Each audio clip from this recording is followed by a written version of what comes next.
yeah, security is always a problem because I am technology, so in some places they don't like technology or they're very suspicious about technology. So if they see someone with an antenna, they are suspicious about the person. So I always go to the airports 1 hour ahead. Even if the antenna appears in my passport, there's always problems.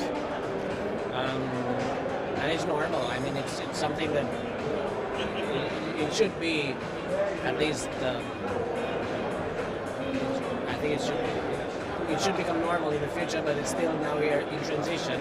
We are slowly becoming technology, and these will have some changes in society. And one of the changes will be airports will have to get ready to the fact that many more people will slowly be merged with technology.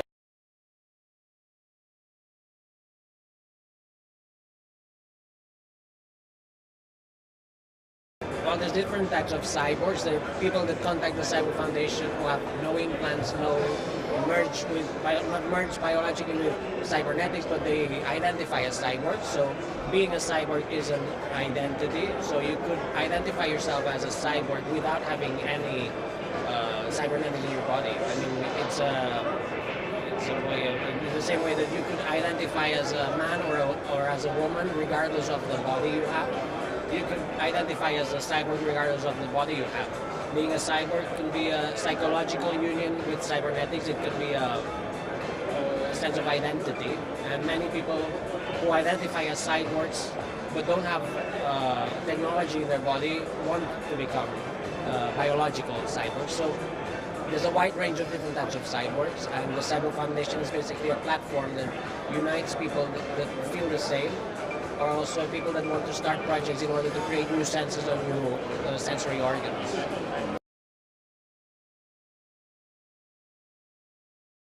Yeah, the Cyborg Foundation also tries to push the cyborg rights. The main right is that we should have the right to have surgery legally. Now, the antenna implant, for example, was not accepted by bioethical committees because they thought it was not ethical to extend the senses.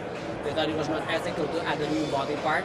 So we think that this should change. We all have the right to extend our perception of reality. We all have the right to have new body parts, and we all should have the right to design ourselves. So we think it should be ethical. I think it's beneficial for our planet if we add senses or extend our senses, because the more senses we have, the more understanding we'll have about reality, and therefore we'll be more empathic with it. Also, if we had created night vision, for example, we would be able to see at night, so we wouldn't be spending so much energy on creating artificial light, which would be also beneficial for our planet. So we hope that slowly bioethical committees will start accepting this. I guess the first ones to accept it will be small countries, maybe Ecuador or Iceland, or even a smaller country, because it's easier to accept. If the country is smaller, it's usually easier. But we might be surprised that maybe Brazil or some Canada might actually accept cyborg surgeries. But it's the same thing that was happening in the 1950s and 60s with transgender surgeries. First, they didn't accept them, and then after some time, they were accepted. These are trans-species surgeries because we are adding senses and organs that other species have, and I'm sure it will happen the same slowly.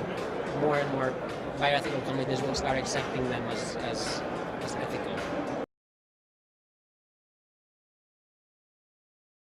Well, we receive many death threats by religious extremists who think that this is against God, this is against nature, and that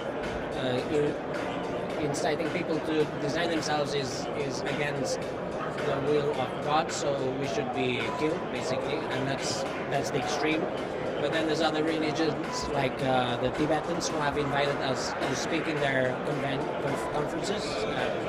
We've had interesting conversations with Buddhists, because they are also very interested in the perception and in senses. So adding new senses or extending perception of reality is something that they are really interested in. And also our aim is basically to connect with nature and with other animal species. So we have close connections with the Buddhist point of view.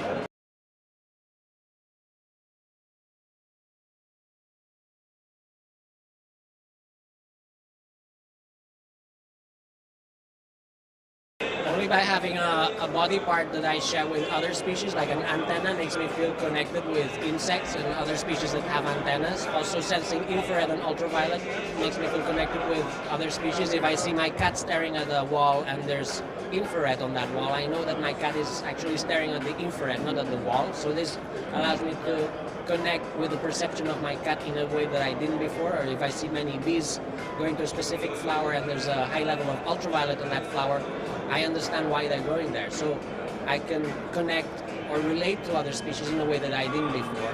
So that's a clear way of connecting with other species. And I think the more we share with other species, the better we humans will treat other species. Because I think it's something that really needs to change this century. I think in general we should stop eating other species. We should respect other species.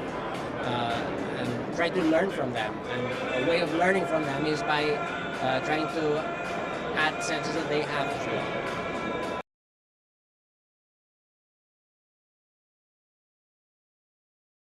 I guess what I'm doing is not augmented reality and it's not virtual reality. I call it real reality because I'm not augmenting any reality. I'm simply sensing reality that exists but that I cannot sense. And I think that's an area that hasn't been explored. How can we perceive reality that exists but that our bodies cannot sense? In this case, we would not be augmenting it because we're not creating anything new, and we're not also creating a virtual one. It's just real reality. So there would be AR, VR, and then there would be RR, real reality.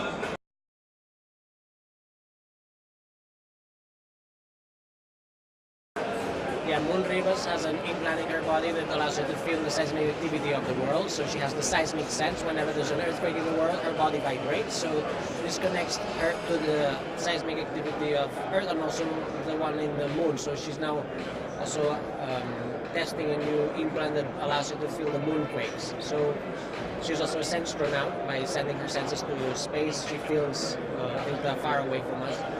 It's the use of the internet as a sense, basically, and she's a cyborg artist as well. And we see the creation of new senses, the creation of new body parts, and the design of your perception of reality as an art, and also as a social movement. And it's something that we'll start seeing much more in the 2020s. Yeah, I've been to Istanbul many times, giving talks there, and it's been always a very diverse audience, which is something that I've always liked. Like the airport in Istanbul is always the most diverse. You see people from the east and the west, and also the talks I've given in Istanbul have always been different points of view in a very small amount of people in an audience. So this is always positive. If you are in a place where everyone thinks in the same way, there won't be much progress. So I think Turkey has the advantage of having many different cultures and diversity of thoughts. I think that's always good. It's challenging because it's challenging to. It can be very challenging, but it should be positive.